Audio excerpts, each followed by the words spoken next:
अमेरिकी राष्ट्रपति Donald Trump लगातार भारत पर टैरिफ वाला दबाव बढ़ा रहे हैं। धमकियों के बीच जहां अमेरिका लगातार भारत को आंख दिखा रहा है, वहीं दूसरी तरफ भारत भी लगातार अमेरिका को मुंह तोड़ जवाब दे रहा है।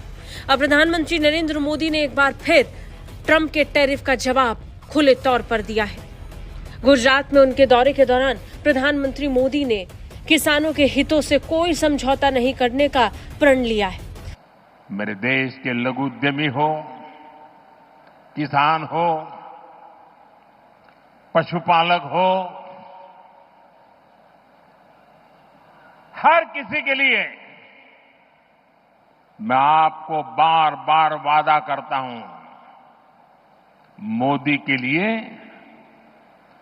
आपके हित सर्वोपरि है। नई दिल्ली ने न सिर्फ अमेरिकी टैरिफ पॉलिसी पर शदीद तहफ़्फ़ुज़ात का इजहार किया, बल्कि वाशिंगटन के दबाव को भी मुस्तरद कर दिया है। इंडिया मुझे लगता है ज़्यादा एग्रेसिवली परफॉर्म कर रहा है as compare to Trump. Trump सिर्फ एक बड़ी हेडलाइन देता है, उसके बाद खामोश होता है, लेकिन इंडिया हेडलाइन नहीं दे रहा। इंडिया भारत और चीन के सामने अमेरिकी बदमाशी कमजोर पड़ती नजर आ रही है। तैयार करने की कोशिश की गई। आज मोदी जी जाके बोलेगा कि मैं खड़ा हूं तुम लोगों के लिए, और वो किसान के वो that farming community understands to certain extent कि मोदी जी ने ये किया है।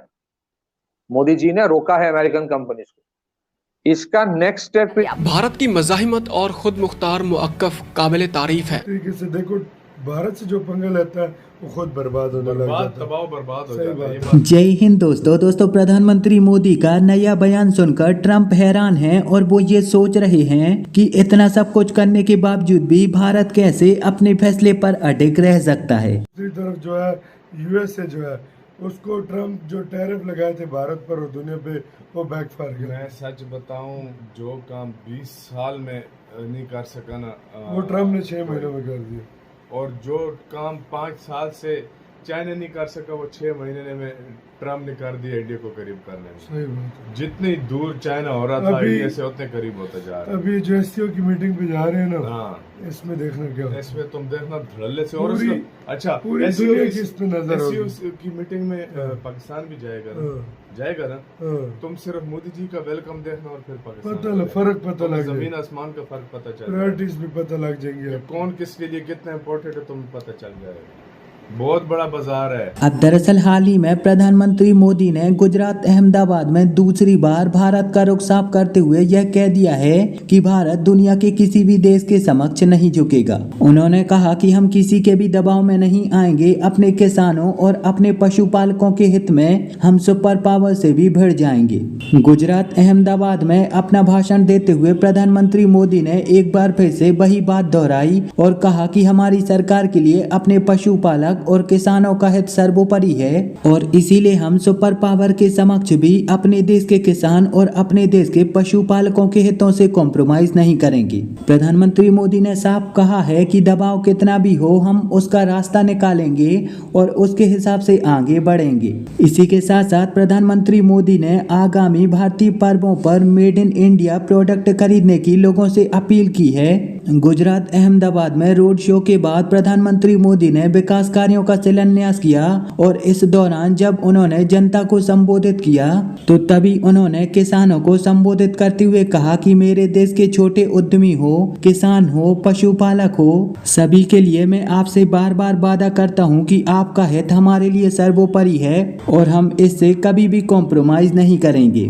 प्रधानमंत्री मोदी ने कहा कि इनके दम पर ही भारत तेजी से विकास के रास्ते पर आगे चल रहा है और निरंतर आत्मनिर्भर बन रहा है। अभी भी चल रही है, डिस्कशंस चल रहे हैं, नया एम्बेसडर आ रहा है, तो काफी कुछ इस हिसाब में भी चल रहा है। बट इंटरेस्टिंग ये है कि Modi ji doesn't seem to be in the mood of backing down.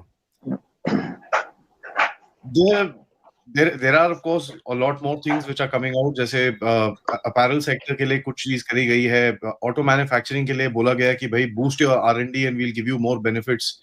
उनके लिए नए एक्सपोर्ट मार्केट्स और ये सब चीजें जा रही हैं। पेरू के साथ ट्रेड डील के बारे में बात चल रही है, फिजी के साथ सो ऑल्टरनेटिव मार्केट्स में भी काफी काम चल रहा है। So what's happening here, what is India's policy going to be, let's discuss with Atikit भाई। नमस्कार। नमस्कार आदि भाई। तो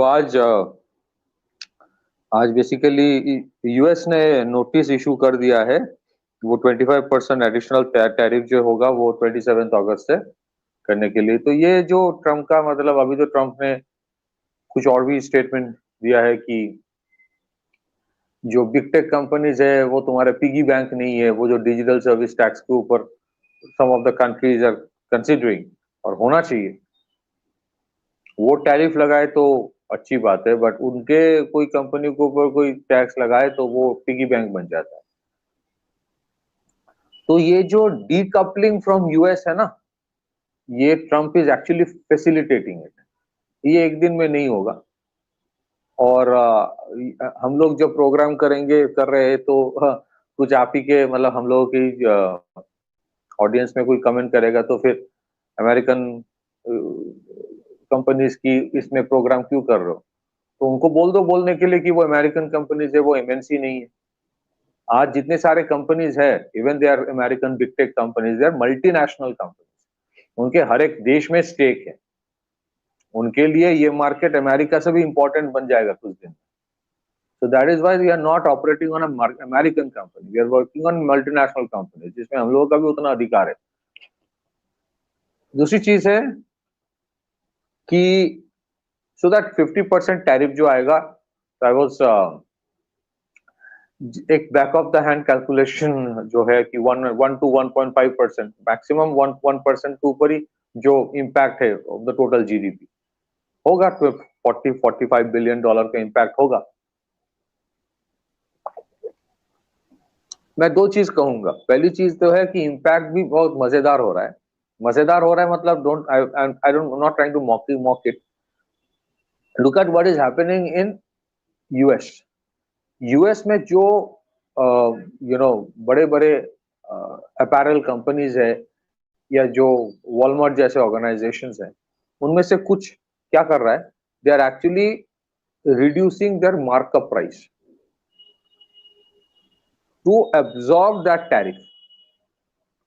मतलब कॉस्ट, टोटल ऑफ कॉस्ट बढ़ा नहीं रहा है, तो they are giving deep discounts so that this tariff is included in that price. तो इवेंचुअली अगर 10 रुपए का सामान है और 50% टैरिफ लगाने के बाद ऐसा नहीं कि वो 15% हो रहा है, 15 रुपीज हो रहा है, ज्यादा से ज्यादा वो अपना एक्चुअल प्राइस कम करके टैरिफ इंक्लूड करके 11 करने की कोशिश कर रहा है, 11 से 11.5।